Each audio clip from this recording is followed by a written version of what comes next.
Heads up, this is an epilepsy warning. The game I'm covering is a light gun game. The screen flashes white every time I pull the trigger, which is a lot.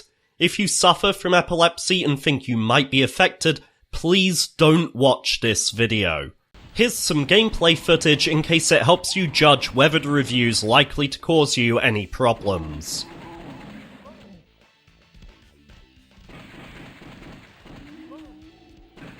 If you're all good, then we'll carry on with the show. When I was growing up, my incredibly responsible mother allowed me to have this, House of the Dead 2, alongside this, the official Dreamcast gun, and I remember spending a lot of hours blasting zombie heads, but as is a running theme with me, I always only had the sequel, I never had the original. So nowadays I'm an adult, I have my own money, and I can be irresponsible with that. Oh yes, that's right, we are talking about House of the Dead on Sega Saturn, plus the Virtua Gun. I'm really excited for this, I've wanted to play it for years, and as many of you will know, while there are a couple of options for House of the Dead 2 onwards, for home releases of House of the Dead 1, it's this, or a PC port we'll touch on later. Let's go.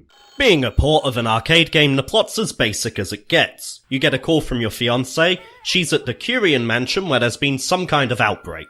Your task is to make your way through the zombie-infested mansion into an attached laboratory where, spoiler alert here, the mastermind behind the outbreak is killed by his greatest creation.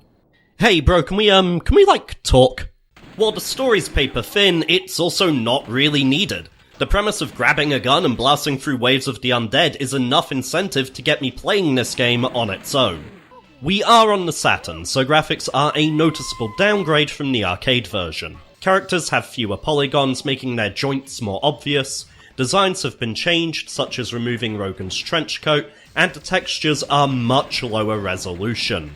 I don't know if the PC version looks any better because I just can't get it to run on my Windows 10 PC. Either way, the Saturn port still looks pretty good to my eyes. I really dig that weird transitional period where texture maps were essentially 32 by 32 tiled pixel graphics with limited colour palettes. They're a lot of fun to examine here on the Saturn because there's no texture warping, meaning we're seeing them as they were drawn and intended.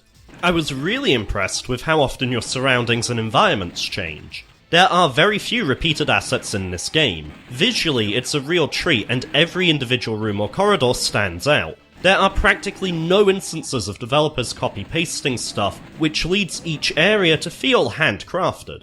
Combine this with the game's multiple routes and you'll suddenly find replay value in just seeing what new sections of the map look like. Shooting switches, saving scientists, and even taking damage can open up new passages or shortcuts through the game. When you game over, you get to see a little map of the route you took. I think this is a brilliant mechanic. You can beat House of the Dead in under an hour, so that arcade cabinet needed a way to pry more coins from players. Making it impossible to see everything on a single run means even skilled players who have beaten the game have a reason to come back and see what's along those other paths. Of course, another way the arcade cabinet kept the cash flowing was through its difficulty, and that directly translates to this Saturn port. There are instances where I'm utterly convinced taking damage is completely unavoidable. Sadly, a few hits will always feel cheap or as if they weren't your fault. The Saturn version also limits you to a maximum of 9 credits, so memorization and quick reflexes are required if you want to reach the end. For a home release, Sega saw they'd need to add more features. You've got the original arcade mode, enough said. There's a Saturn mode which is almost exactly the same, just with different playable characters. Each character has different stats for HP, magazine size, and damage. It can make the game feel a little different if things are getting stale, but it's hardly a major selling point. Boss mode does exactly what it says on the tin, you fight all of the bosses. The options menu is also kind of underwhelming. You can set the overall difficulty, amount of health, and continues, but changing the blood colour is hidden behind a separate cheat code activated menu that also houses a stage select and infinite health toggle. What struck me is how much changing the blood colour impacts the visuals, with some enemies and bosses being entirely recoloured. It also influenced gameplay. Red has the longest wavelength and travels furthest, often being the first colour we detect. It's why we often use it to communicate danger. I honestly found my performance improved when zombies were covered in crimson. My eyes locked to them faster, and my body reacted just that little bit quicker. Well, assuming I was using the light gun over the D-pad anyway. Both gave a very different gameplay feel. The D-pad was great for precision as I had the reticle on screen. Shooting switches for new routes and saving scientists was much easier. I did struggle when there were multiple targets though, due to the fixed movement speed of the cursor. The second boss's second phase, when he's moving around the screen at high speed, was nigh on impossible to track with the D-pad.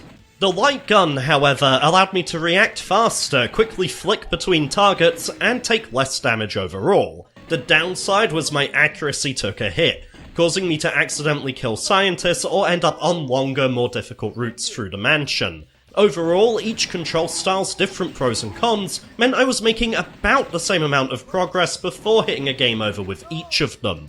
Although I will just say it was an absolute pain to set this up in a way I could record footage while still using RGB SCART, a CRT, and my Virtua Gun. As most of you will probably know, light guns flat out do not work with modern TVs.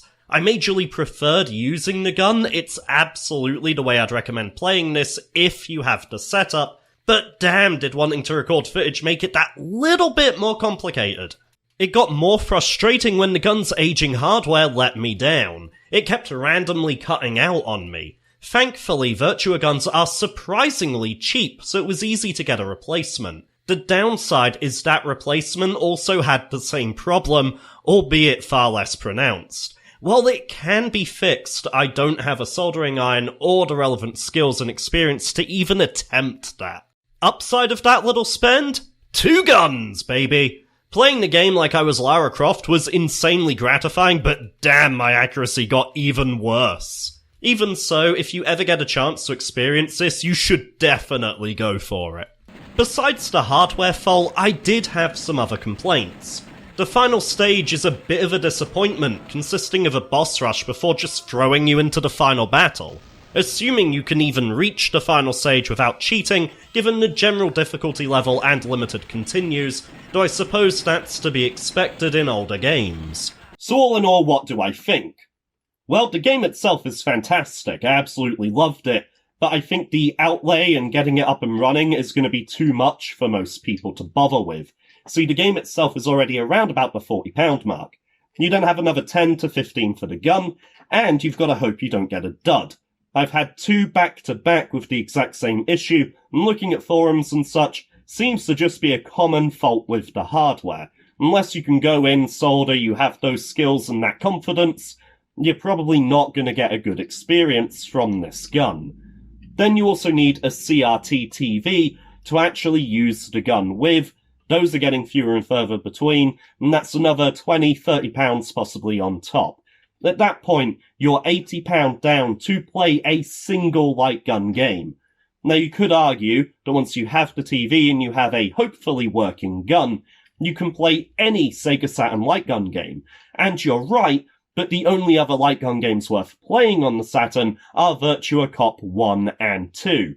Now, that has a port on the PlayStation 2, which in my view is better, and you can use the much better aged G-Con 2s that are more likely to work properly. So it really is £80 just to play House of the Dead 1 on your Saturn, and while there is a PC version, the PC version ain't going to give you this, which is the only way to play. You don't want to be playing this with a D-pad. Even the mouse is a poor substitute. It doesn't give you that same feeling.